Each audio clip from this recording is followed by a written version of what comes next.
Más allá de la noticia, Notimundo Estelar en FM Mundo, con María del Carmen Álvarez. Y saludamos a esta hora a la licenciada Paulina Recalde, ella es directora de Perfiles de Opinión. Licenciada Recalde, muy buenas noches y gracias por acompañarnos. Le saluda María del Carmen Álvarez.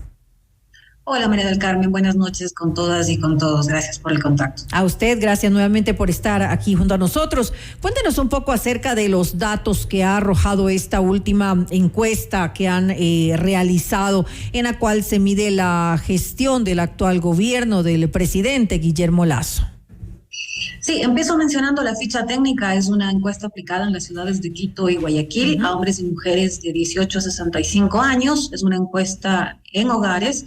614 encuestas, margen de error más menos 4, y lo aplicamos entre el 6 y el 9 de octubre. Es una encuesta que le pertenece a Perfiles de Opinión y que se financia a través de suscripciones. Medimos como todos los meses el estado de ánimo, la calificación a la gestión del presidente y otras autoridades. Y en el caso del presidente Guillermo Lasso, los resultados fueron en una escala que va de muy buena a muy mala. Prácticamente ya no hay quien califique de muy buena su gestión, esto está por debajo del medio punto. Luego hay un 16% solamente que califica de buena su gestión, 58% de mala, 25% de muy mala, y el porcentaje restante no responde a esta pregunta. Respecto al mes pasado, se mantiene la misma aprobación a la gestión del 17%, y si leemos en el tiempo, exactamente hace un año, al 4 de octubre, su aprobación a la gestión era del 34%. Leyendo por ciudades, están iguales las cifras, 17% en Guayaquil, 16% en la ciudad de Quito. Y el otro indicador clave es el de la credibilidad. En este mes, 14% sí cree en Guillermo Lasso, 86% no le cree, y el porcentaje restante es el que no responde. 15% en Quito, 13% en Guayaquil. También se mantiene prácticamente igual al mes pasado, si yo considero el margen de error, porque era del 13%. Y haciendo esta misma comparación, hace un año, el 4 de octubre, el presidente tenía 28% de credibilidad y ahora es de 14%. Ahora, pareciera que no hay una gran diferencia entre las principales ciudades. En Quito y Guayaquil no hay mayor diferencia, hay unos porcentajes mínimos entre cada una. Sí, ahora es así. Esto es un nuevo comportamiento porque durante los primeros meses de la gestión, normalmente Quito tendía a evaluar de mejor manera y a creer también más en el presidente, y marcaba una diferencia con Guayaquil que más tempranamente se distanció del primer mandatario. Ahora las cifras están coincidiendo en estas dos ciudades y es un comportamiento novedoso de los últimos meses. Ahora, él al inicio de su gestión tenía un porcentaje de aceptación considerable, digamos, que llegaba casi al 60% luego de lo del plan de vacunación, me refiero. ¿A qué se debe esta caída en relativamente poco tiempo que se ha dado? Estamos hablando de que no llega ni siquiera a la mitad de su gobierno. ¿Ustedes hicieron esa pregunta a sus entrevistados? Bueno, me parece que sin tener exactamente la pregunta de la razón por la que califican de esta forma, es fácil inferir en la medida en la que los principales problemas nos dan 3 señales importantes. La primera, cómo se ha ido agudizando la preocupación por la seguridad. 46% lo nombra ya como el principal problema del país, y esta cifra ha crecido de modo tan importante que hace un año era el 24% el que lo mencionaba en primer lugar. Luego están los temas económicos que están también agudizados, para referirme a desempleo con el 13%, crisis económica con el 9%, pobreza con el 2%. Estos dos temas, la población siente que no están siendo suficientemente atendidos, y en el caso de la delincuencia tenemos permanentemente eventos no solamente cotidianos, los asaltos de la delincuencia, sino también sicariatos, asesinatos. Ecuador no estaba habituado a esto, y además se suman la crisis en el sistema carcelario. Pero aparece en esta medición un ingrediente adicional.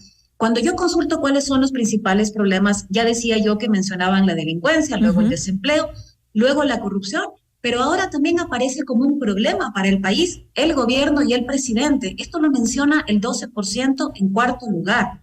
Esto entonces nos estaría diciendo que la población siente que el modo en el que se gestiona el país o el modo en el que se gobierna es un problema y lo está afectando. Por eso es que se conecta con esta desazón, este pesimismo. En este mes, 93% de la población siente que el país va por el camino equivocado. Entonces, no solamente el pesimismo, la desatención de los principales problemas, agudización de la delincuencia, sino que además se empieza ya a considerar que el presidente, que el gobierno es un problema para el país. ¿No hay entonces esperanzas de que se revierta la situación actual o la posición es completamente pesimista? Es decir, las personas que fueron entrevistadas piensan que al contrario esto cada día se va a ir agudizando más. Si me remito a las cifras, pensemos en la situación económica, en la expectativa que tiene la población en torno a esta. Solamente el 7% cree que la situación económica va a mejorar en los próximos meses, algo más de la cuarta parte que va a seguir igual, y un 64% inclusive cree que esta va a empeorar en los próximos meses. Igual, remitámonos a la preocupación que tienen por el desempleo, que ocupa el segundo lugar. 62% de la población cree que este va a aumentar. Y en el caso de la delincuencia es más crítico todavía. Decíamos que casi la mitad de la población lo ubica como el principal problema y el 83% de ellos piensa que la delincuencia va a aumentar en los próximos meses. Entonces, estado de ánimo agudizado, las necesidades también nombradas con más intensidad, sobre todo delincuencia, y baja credibilidad, baja aprobación a la gestión del presidente de la República. ¿Cómo se ve entonces esto para la consulta popular? ¿Se hizo alguna pregunta con referencia a esto? No consultamos todavía la intención de voto específica porque nos parece que es importante que la población se empape más respecto a las preguntas. De hecho, ahora mismo solamente el 17% dice que conoce mucho o algo sobre las preguntas planteadas para la consulta popular. Solo el 3% dice que mucho y el 15% que conoce algo. Es decir, la diferencia dice conocer poco o nada sobre las preguntas. Por lo tanto, en este momento parece poco práctico abocarles ya a una papeleta antes de que haya mayor comunicación. Pero la pregunta que sí hicimos a priori, esto solamente ateniéndonos al discurso que ha tenido el gobierno, la comunicación en torno a las preguntas, consultamos, ¿usted cree que las preguntas de la consulta popular sobre seguridad ayudarán mucho, algo, poco o nada a resolver la crisis que vive el país sobre este tema? 3% dice que mucho, 19% dice que algo, y el resto, es decir, la gran mayoría, piensa o siente que van a resolver poco o nada. 51% nada, 27% poco. Y consideremos además que en la medida en que la Corte ha dado ya esta primera lectura, la pregunta justamente, la primera que tiene que ver con el involucramiento de Fuerzas Armadas también en seguridad, no sería viable de tratarse vía consulta popular, es decir que también en este sentido el gobierno se quedaría sin esta pregunta de arrastre para cobijar la consulta popular con la motivación de tener más herramientas para combatir la inseguridad. En ese sentido va a ser más complicado para el gobierno transmitir cuál va a ser el sentido o cómo se va a conectar esto con las necesidades que tiene la población. Y hablando justamente sobre el tema de la percepción acerca de la inseguridad que se vive en nuestro país, se hizo una pregunta con referencia a la Policía Nacional, a cómo ven en este momento a esta institución. Sí, y esta pregunta justamente me parece que viene a complicar aún más la situación crítica que tiene el país, no solamente en términos de atención a la delincuencia, sino en el marco de la confianza institucional. La confianza en la Policía Nacional en este mes es apenas del 7%.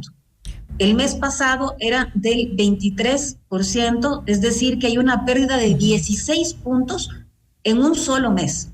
Esta es la cifra más baja que hemos registrado de confianza en la Policía Nacional, y es más preocupante todavía cuando indagamos por las razones. Entre quienes nos dicen que no confían en la Policía Nacional, consultamos por qué.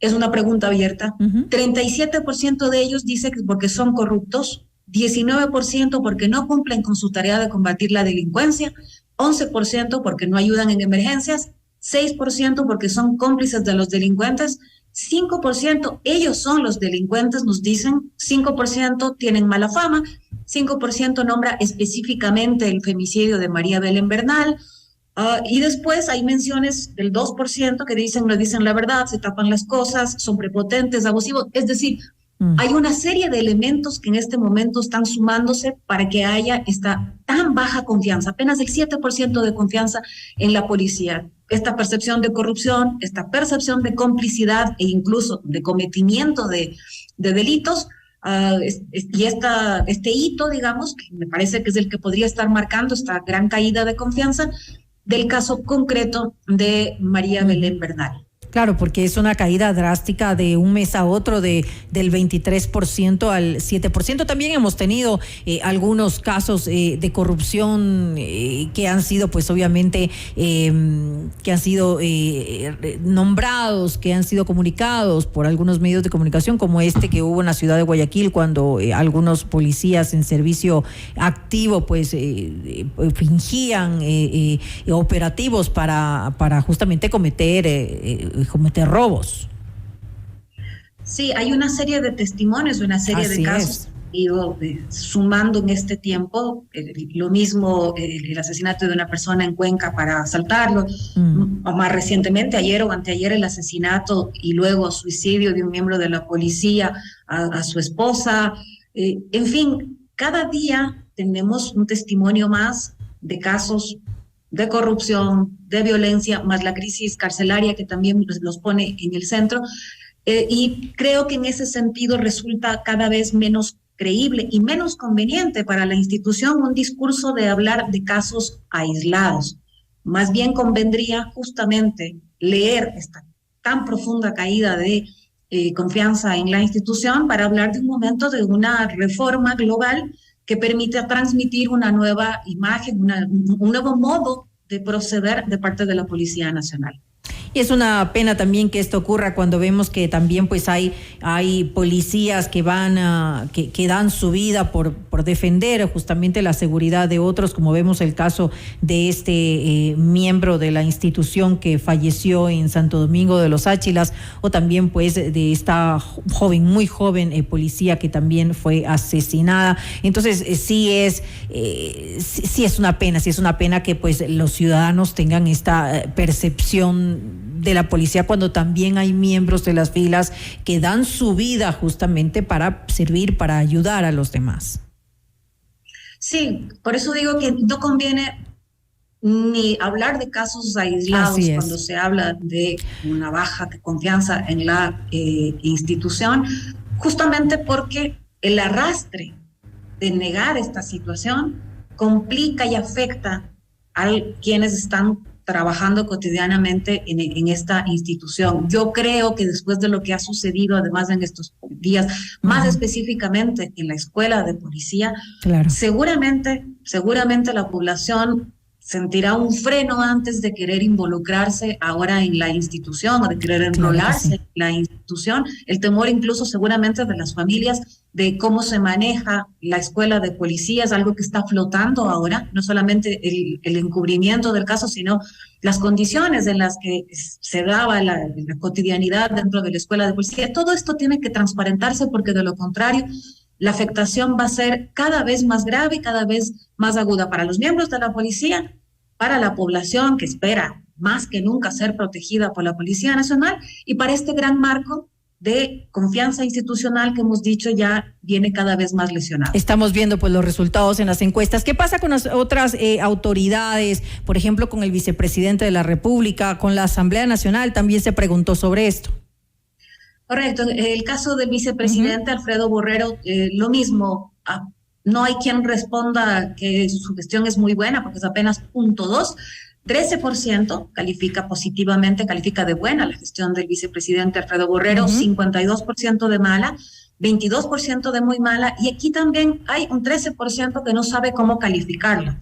Esto es 19% en Quito, 10% en Guayaquil, lo que da cuenta de la falta de conocimiento sobre las funciones o sobre lo que hace el vicepresidente en el transcurso de este mes. Entonces, no solamente que es una cifra baja, sino que además hay que sumar esto del desconocimiento que no sucede con otras autoridades. La Asamblea Nacional, solamente el 9% de calificación positiva, es una cifra crítica, 59% la califica de mala, 29% de muy mala, comparando con el mes pasado, era del 7, ahora del 10, y hace un año exactamente tenía el 21%, que ya era una cifra baja, pero además en el transcurso de este año se ha afectado todavía más la aprobación de su gestión. En el caso del presidente de la Asamblea, de Virgilio Saquicela, prácticamente la misma cifra, 10% solamente